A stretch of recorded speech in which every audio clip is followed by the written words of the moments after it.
The capital நண்பர்களுக்கு வணக்கம். நான் உங்கள் நிரஞ்சன். இந்த வீடியோ தயாரிக்கிறதுக்காக இதுக்கான இன்ஃபர்மேஷன்ஸை கேதர் பண்ணப்போ எனக்கு அவ்வளோ கோவமா வந்துச்சுங்க.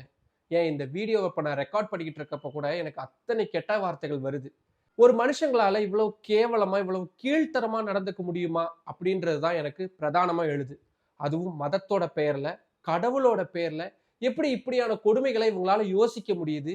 யோசிக்கிறதோட மட்டும் இல்லாம அது எப்படி இவங்களால செயல்படுத்த முடியுது அப்படின்றது தான் எனக்குள்ள மீண்டும் மீண்டும் எழுந்துகிட்டே இருக்கு.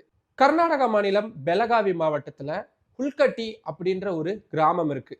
அந்த கிராமத்துல அரசு பள்ளிக்கூடம் அப்படின்றதும் இயங்கிட்டு வருது. அந்த பள்ளிக்கூடத்தோடைய ஹெட் மாஸ்டரா சுலைமான் அப்படின்ற இஸ்லாமியர் இருந்துட்டு வந்திருக்கிறாரு. அதுவும் 13 வருஷமா.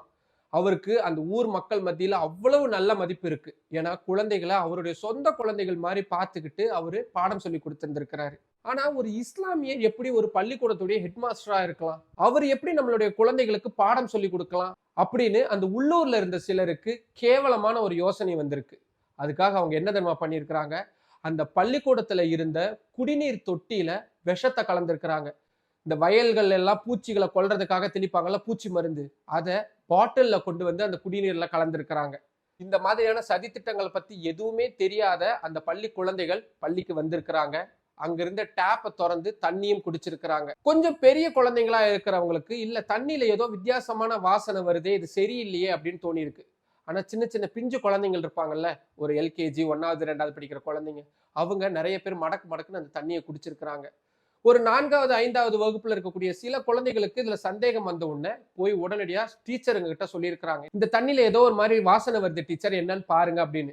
அதை மோந்து பார்த்த அந்த டீச்சர்களுக்கு உண்மை புரிஞ்சிருக்கு. இல்ல, இந்த தண்ணியில யாரோ எதையோ கலந்துட்டாங்க அப்படின்னு. ஆனா அதுக்குள்ள இந்த தண்ணியை குடிச்ச 11 குழந்தைகளுக்கு உடம்பு முடியாம போயிருது. அலறி அடிச்சுக்கிட்டு அங்க இருந்த டீச்சர்ஸும் பெற்றோரும் அந்த குழந்தைகளை கொண்டு போய் ஹாஸ்பிட்டல்ல சேர்த்திருக்கிறாங்க. நல்வாய்ப்பா அந்த குழந்தைங்களுக்கு எதுவும் நடக்கல.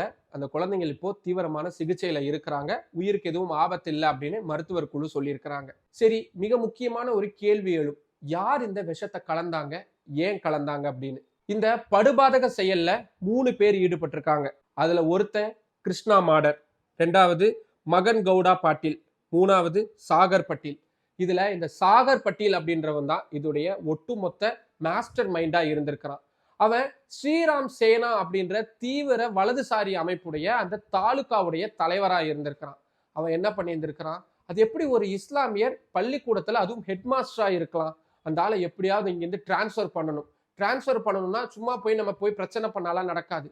ரொம்ப தீவிரமான பிரச்சனையா இதை மாத்தணும் அப்படின்னு சொல்லிதான் குழந்தைகள் குடிக்கக்கூடிய அந்த குடிநீர்ல விஷத்தை கலந்திருக்கிறான் அந்த பாவி.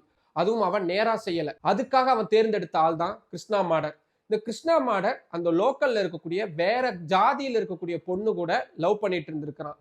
நான் சொல்லக்கூடிய விஷயத்தை நீ செய்யாட்டி உன்னோட காதல் விவகாரத்தை ஊரெல்லாம் சொல்லிடுவேன், அதுக்கப்புறம் உன்னால ஊர்லயே இருக்க முடியாது அப்படின்னு இந்த பாட்டில் மிரட்டி இருக்கிறான். அவனும் பயந்து போய் நீங்க என்ன சொன்னாலும் செய்யறேன்னு சொல்லியிருக்கிறான். அப்பதான் அந்த மகன் கவுடா பாட்டில் அப்படின்றவனை அறிமுகப்படுத்தி, நீங்க 2 பேரும் போய் பூச்சி மருந்து வாங்கிட்டு வாங்க, மத்ததெல்லாம் நான் சொல்றேன் அப்படின்னு இருக்கிறான். அவங்களும் அதே மாதிரி பூச்சி மருந்து வாங்கிட்டு வந்திருக்கிறாங்க.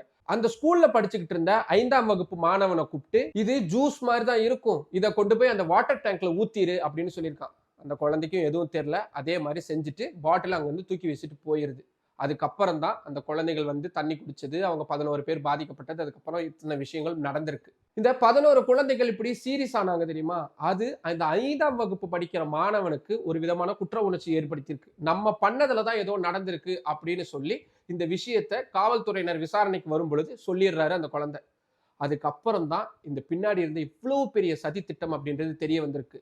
இதை விசாரிச்சுக்கிட்டு இருக்கக்கூடிய காவல்துறையினருடைய மூத்த அதிகாரிகள், எங்களுடைய லைஃப் டைம்ல இப்படி ஒரு கொடுமையான விஷயத்தை பார்க்கவே முடியாது, ஒரு குழந்தைங்க இறந்துருவாங்க அப்படின்ற ஒரு அடிப்படையான புரிதல் கூட இல்லாம அவ்வளவு கல் நெஞ்சம் கொண்டவங்களா இவங்க மாறி இருக்கிறாங்க.